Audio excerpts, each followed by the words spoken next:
Ahora que, ahora que se ha demostrado ya que en el gobierno de Felipe Calderón existió un narcoestado, pues preguntarle si desde la Fiscalía General de la República le hayan informado de que se ha abierto alguna nueva averiguación previa respecto de la delincuencia organizada que se generó en ese gobierno.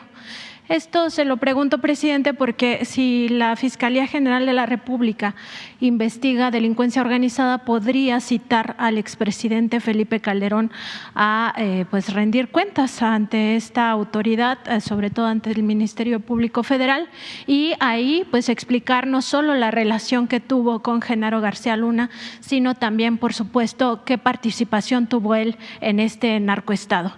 Usted lo denunció aquí en esta tribuna pública tan relevante como es la conferencia matutina que existió este narcoestado, y por tanto la Fiscalía General de la República estaría obligada a abrir una investigación específica sobre el narcoestado, quién lo hizo posible, quién participó en esta circunstancia que llevó a una alianza ya comprobada con el juicio de Genaro García Luna en esta Corte Federal de Brooklyn en Estados Unidos, una alianza entre el gobierno de Calderón y el cártel de Sinaloa.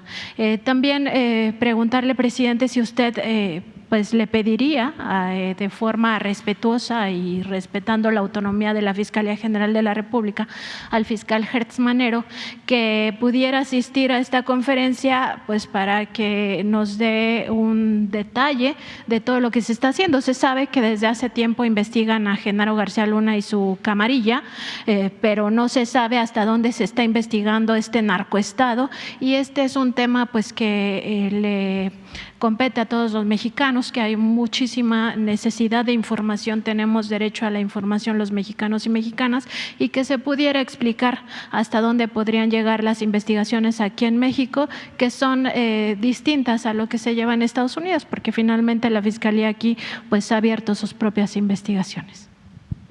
Bueno, lo que sabemos es que la Fiscalía está investigando, como tú lo acabas de dar a conocer. Hay denuncias en contra de García Luna, de su grupo,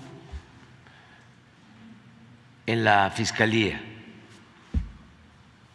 General de la República. Y existe la denuncia civil en Florida por los bienes que se presume fueron fruto de la corrupción. Eso es muy importante porque se trata de recuperar, de devolverle al pueblo de México lo robado. Antes, todo lo que se confiscaba en el extranjero quedaba allá. Ahora lo que queremos es recuperar bienes que son del pueblo, de la nación, bienes de México. Entonces, se tienen esas denuncias. No tengo información de que haya una denuncia especial contra el expresidente Calderón.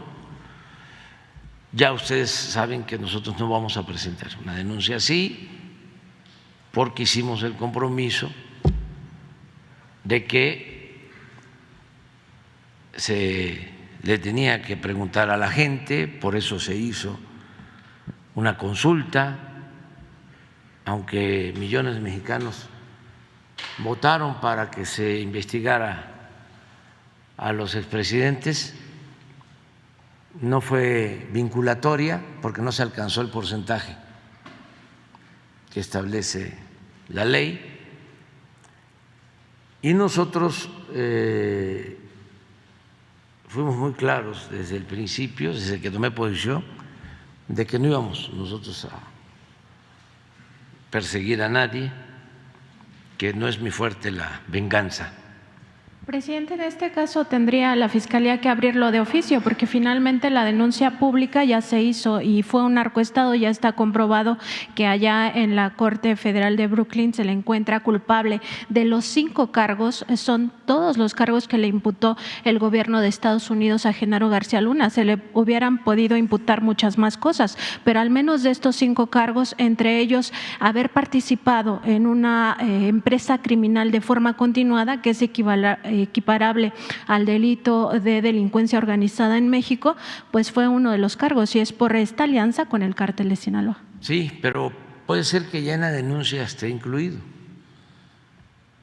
que se les esté acusando de esos mismos delitos. Hay que ver la denuncia. Yo pienso que la Fiscalía puede informar, no necesariamente aquí, porque es una institución independiente, autónoma, pero podemos pedirle al fiscal, si no tiene inconveniente, porque también hay que ver el asunto legal sobre el debido proceso, si puede él hacerlo, pero yo me comprometo a transmitir esta preocupación de ustedes, lo que estás aquí planteando, y a ver qué nos dice. Y sobre esto, presidente, que usted mencionaba de que ya se hizo esta denuncia ante otra corte en Florida para recuperar el dinero, preguntarle también, porque ayer la Unidad de Inteligencia Financiera pues mandaba un nuevo comunicado reiterando que Genaro García Luna pues creó todo un aparato de corrupción, una red de corrupción con la cual pues hizo posible que tanto en el sexenio de Felipe Calderón como en el sexenio de Enrique Peña Nieto le asignaran estos 30 contratos, al menos 30, porque ya se sabe que pueden ser muchos más, sobre todo a esta empresa Numbap, y en ese caso pues estafó prácticamente 745 millones de dólares, algo así como 14,000 millones de pesos, que es un mundo de dinero, y pues se tiene esta denuncia que presentó el gobierno de México ante esta corte estadounidense. Preguntarle en México qué se está haciendo respecto de los funcionarios que hicieron posible que este fraude multimillonario, es decir, la Unidad de Inteligencia Financiera y otras áreas estarían investigando, por ejemplo, la Secretaría de la Función Pública o el propio Centro Nacional de Inteligencia, estarían investigando a los exfuncionarios que hicieron posible esto. Se lo pregunto porque en el sexenio de Felipe Calderón, que es cuando se le entregó la mayoría de los contratos, pues estaba al frente de la Secretaría de Gobernación Miguel Ángel Osorio Chong, y ahí pues se dio a través del CISEN esta entrega de contratos, presidente. ¿Se está investigando a estos exfuncionarios en el caso mexicano? Sí, nada más que no sé si te equivocaste o escuché mal, pero Chong fue secretario de Gobernación. Sí, y del CISEN. El licenciado Peña Nieto. Sí, ¿no? Exacto. Y fue en el sexenio de Peña Nieto cuando el CISEN entrega la mayoría de los contratos, de estos 30 contratos ilegales. Sí, es que pensé que decías de Felipe Calderón. No, sí me refería específicamente al periodo de Peña Nieto. Sí. Mira, lo que sí podemos hacer es que venga de nuevo, que esté aquí, Pablo Gómez, si les parece, que nos amplíe la información sobre esta denuncia. ¿Cuáles son los contratos que se otorgaron? ¿Cuándo? ¿Por qué monto? ¿Cuáles son los bienes que se consideran se adquirieron con el dinero de estos contratos? ¿Quiénes son los responsables? ¿En dónde están los bienes? Todo. Y cómo va la denuncia. Eso es lo que podemos hacer. para la semana que viene. Le comentamos a Pablo. Presidente, y en mi segundo tema, ayer usted hacía esta denuncia aquí en la conferencia matutina de cómo a partir de que la ministra Norma Piña asume la titularidad de la Suprema Corte de Justicia de la Nación, pues prácticamente ha habido ya digamos, un solapamiento desde la Suprema Corte de Justicia hacia los jueces, magistrados e incluso ministros que son corruptos, porque no hay otra manera de llamarles. Y en ese sentido, pues ya las evidencias de esta corrupción han quedado expuestas, se están prácticamente liberando no solo las cuentas bancarias de delincuentes de cuello blanco, sino a los propios delincuentes de cuello blanco se les está dejando en la calle, a pesar de todo el trabajo que ha costado, pues meterlos en la cárcel. Todos sabemos que estos son traficantes de influencias y que ha sido muy difícil lograr que caigan en la cárcel.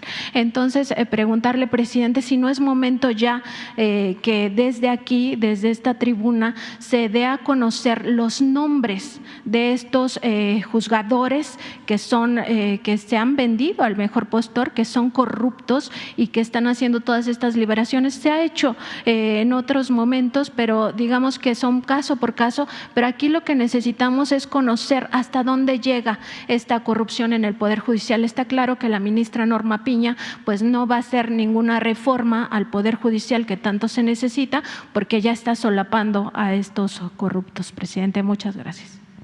Bueno, hay que respetar la independencia del Poder Judicial y esperar a que se lleve a cabo una reforma en el Poder Judicial en beneficio de todos y con apego a la impartición de justicia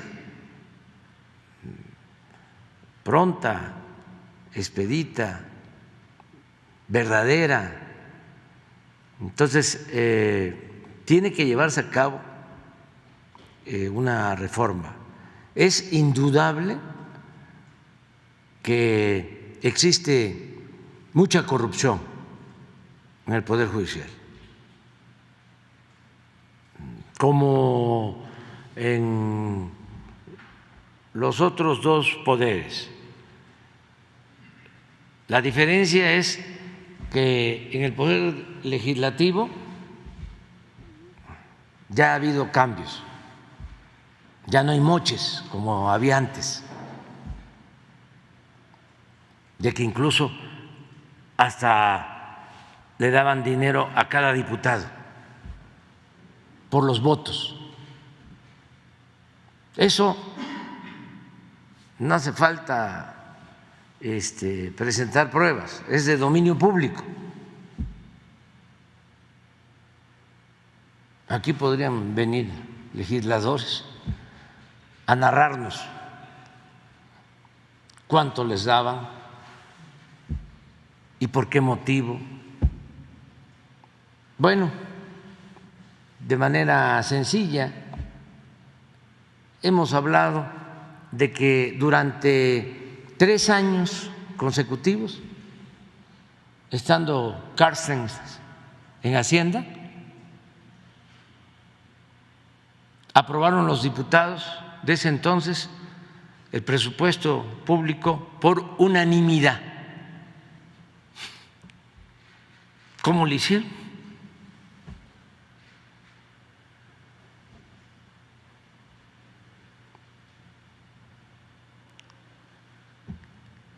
Era un presupuesto para favorecer al pueblo. ¿Se acuerdan ustedes de que haya habido algo así importante? Aumento de salario, incremento a los programas de bienestar, un plan de combate a la corrupción, un plan para establecer una política de austeridad de Estado. Nada, nada. Y posteriormente lo siguieron haciendo. ¿Qué hacían? Entregaban dinero del presupuesto a los legisladores, cuya función no era ejecutar obras, les entregaban oficios de autorización para ejecutar obras. Casi todo el presupuesto para deporte, para cultura y para construcción, reparación de calles y banquetas. Y les entregaban sus oficios de autorización. Iban los legisladores con los presidentes municipales, con los gobernadores, aunque no fuesen de esos municipios, de esos estados, y les decían: aquí tengo esto, este es el oficio, ya para que te den el dinero en Hacienda, solo que me tienes que dar un moche de tanto, un porcentaje, porque usaban una palabrita: bajar recursos, porque yo estoy bajando recursos. Si no me das el moche, el porcentaje, yo escojo la empresa constructora para hacer la obra. Esa es la otra condición. Bueno, eso desapareció, afortunadamente, porque era un mercado, un tianguis de corrupción. Cada vez que se iba a aprobar el presupuesto, llegaban presidentes municipales, gobernadores, les llevaban a los diputados comida en abundancia, y ahí se hacían todos los enjuagues. No solo les daban a los diputados en lo individual, sino a los encargados de grupo, para que ellos manejaran el presupuesto. Eso ya no, hay que reconocerlo. En el caso del Ejecutivo, estamos limpiando de corrupción y hay un plan de austeridad. No se permiten los lujos. Pero en el caso del Poder Judicial no ha habido cambios.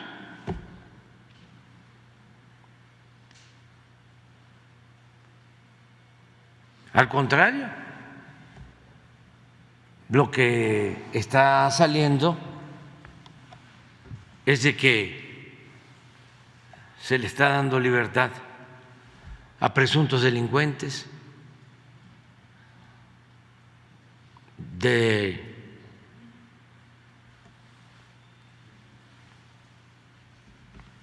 la delincuencia llamada organizada o delincuentes comunes y de la delincuencia de cuello blanco.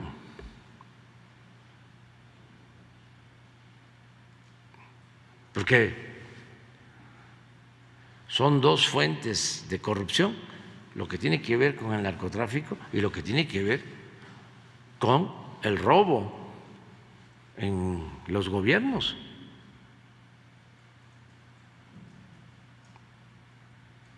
No olvidemos eso, porque a veces nada más se piensa la delincuencia, ¿no?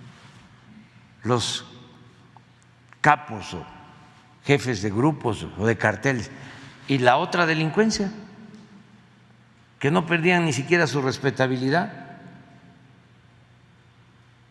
Llegaron una vez en la revista Forbes a poner al Chapo entre los 10 más ricos de México. Yo dije, no, sí tiene, pero hay políticos corruptos que tienen muchísimo más, o traficantes de influencia. O sea, nos engañaban. Es como lo de los impuestos.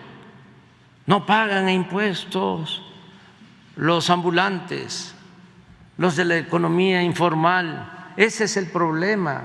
Por eso no hay recaudación. Puro cuento. No pagaban impuestos los de arriba, los grandes empresarios, los grandes banqueros, las grandes corporaciones. Esa era la defraudación fiscal mayor. Es como esto, de que no aumentes el salario porque ahí viene la inflación.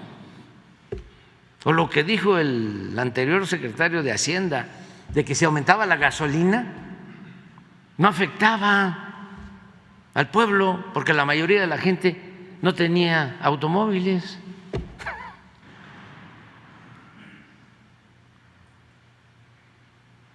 Bueno, entonces el Poder Judicial necesita una reforma. Yo no voy a poder hacerlo, eso le va a corresponder a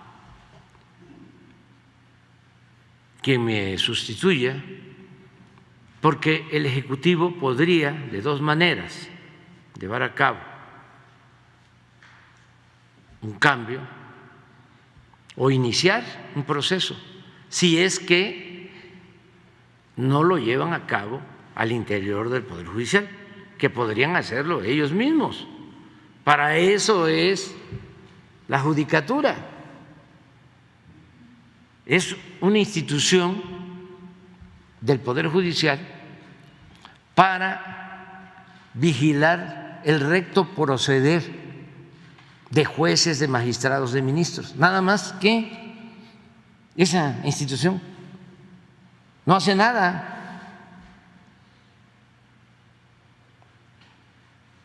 Está ahí de florero, de adorno. ¿Qué juez ha sido juzgado? Deben de ser como 2,000, 1,500, 2,000 jueces. ¿Qué magistrados? No. Entonces, si no se lleva a cabo la reforma al interior, hay que seguir haciendo la denuncia. ¿Y por qué pienso que el Ejecutivo podría ayudar? Primero, porque puede mandar una iniciativa al Congreso. Yo espero que el próximo presidente, sea hombre o mujer, tenga mayoría en el Congreso, cuente con la mayoría en el Congreso, que su movimiento, su partido cuente con la mayoría en el Congreso, y no simple como ahora, sino 2/3 partes, para que puedan llevar a cabo reformas constitucionales. Si no, ahí está la mafia bloqueando las reformas.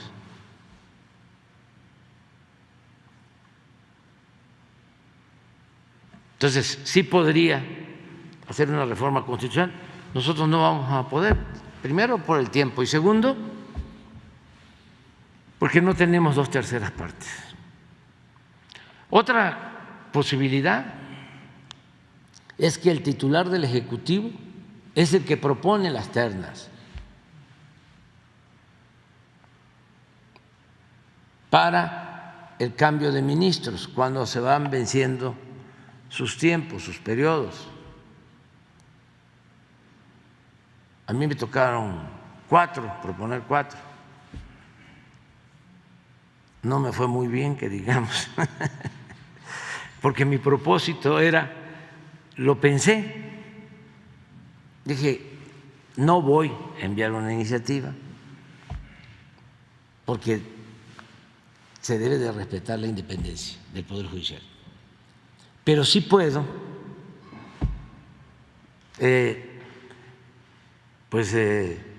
proponer 4 de 11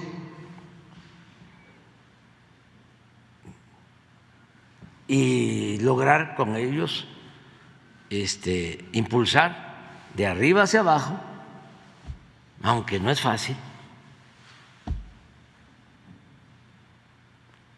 la renovación en el Poder Judicial. No pude, me equivoqué con los que propuse, no todos, ¿no? Desde luego. No, pero qué tal que tenga mejor suerte quien va a sustituirme, hombre o mujer. Le va a tocar creo que 4.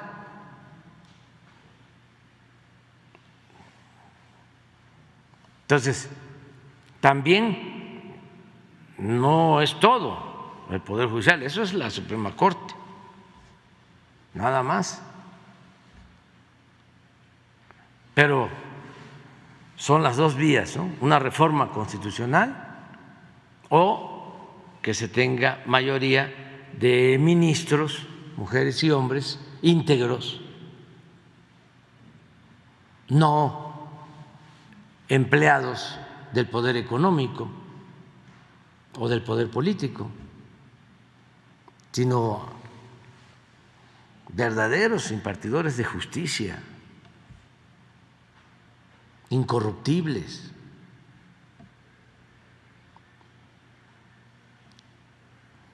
Y nosotros vamos a seguir insistiendo en que debe de limpiarse el Poder Judicial. Y lo que tú planteas, vamos a ir dando a conocer los nombres de jueces, pero por ejemplo, me comentaban, no sé si sea cierto, que hay una investigación periodística de que el fundamento que utiliza, claro que es una excusa, eso no tiene que ver con la justicia, pero para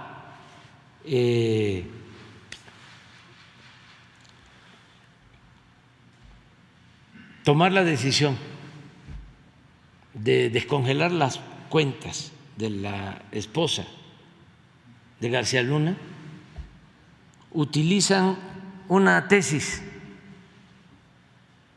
de un ministro, Medina Mora, que fue procurador y que trabajó con García Luna y con Calderón, y estuvo involucrado en Rápido y Furioso. Bueno, esa tesis, no sé si sea cierto, es la que utiliza el juez magistrado para darle la libertad a las cuentas o liberar las cuentas que estaban congeladas de la esposa de García Luna. Y fíjense, el argumento es que no se pueden congelar cuentas si no hay una solicitud del extranjero. O sea, una franca intromisión a la independencia y a la soberanía del país. O sea, como no lo pidieron del extranjero, no se puede llevar a cabo